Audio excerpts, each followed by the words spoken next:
Compositing is a way of blending two or more layers to create the result that we need. Keying, track matte, and blending modes will be covered in this chapter. We will also cover compound effects. Compound effects are a way of using a layer's information, that is, chroma, luma, or alpha information to control an effect. You will soon find out that a lot of the effects that we all love are created using compound layers. So, let's get to it. Blending modes control how each layer blends with the layer underneath it. So let's see how that really works. Let's go ahead and import a couple of files in here. Double-click on an empty space here on your project panel and navigate to the folder Chapter 8 of your Project Files folder. Let's go ahead and bring doggy.jpg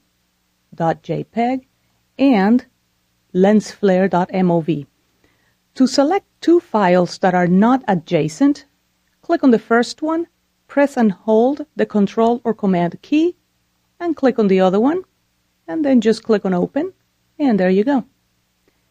Let's put both of these files into a composition. Just drag them down.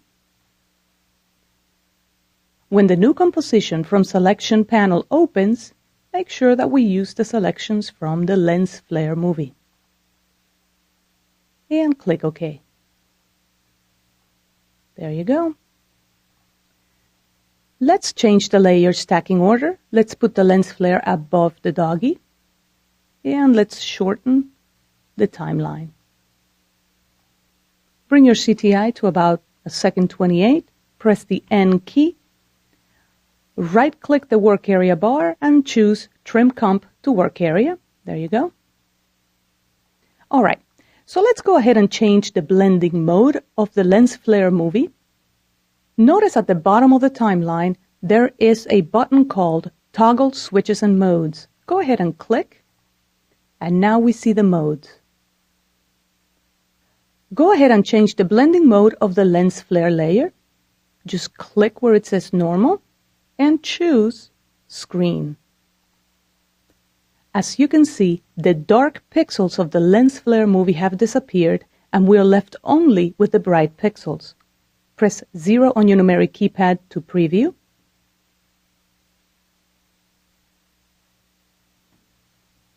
If you would like to scroll through different blending modes, all you need to do is click and choose different ones. Some of them will darken the image, some of them will lighten the image, some of them will blend depending on the hue or saturation information of either the top layer or the bottom one. You can scroll through them by using the shortcut, which is Shift plus or minus. If you use this shortcut, you'll just go through all of the different blending modes. As you scroll through them, notice what happens on the screen, what the different blending modes do to the pixels on the image. Let's go back to the screen one. And there you go. Let's import a couple more files in here. Double-click on an empty space. And import a clip called cplane1.mov. And click Open.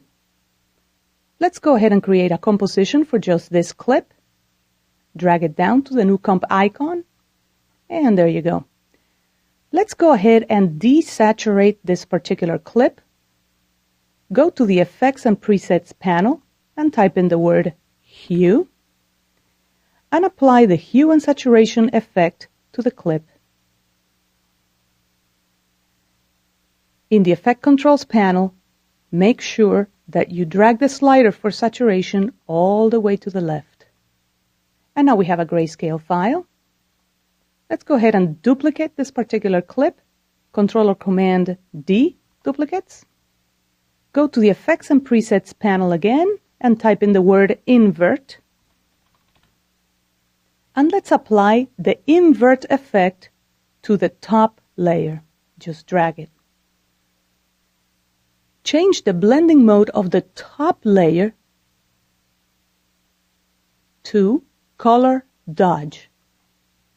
You should now see a totally white square on the screen.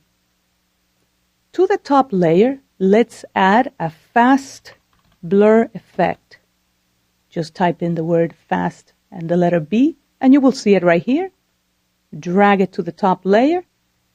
And in the Effect Controls panel, let's just change the blurriness until we can see the plane a little bit. Let's zoom in. And a setting of 20 or thereabouts is good. And let's do a RAM preview. Let me go ahead and shorten this to about 4 seconds. Remember, it's N on your keyboard to shorten the work area bar, and 0 on the numeric keypad to preview. This is a quick and easy way of creating a sketch effect by using blending modes.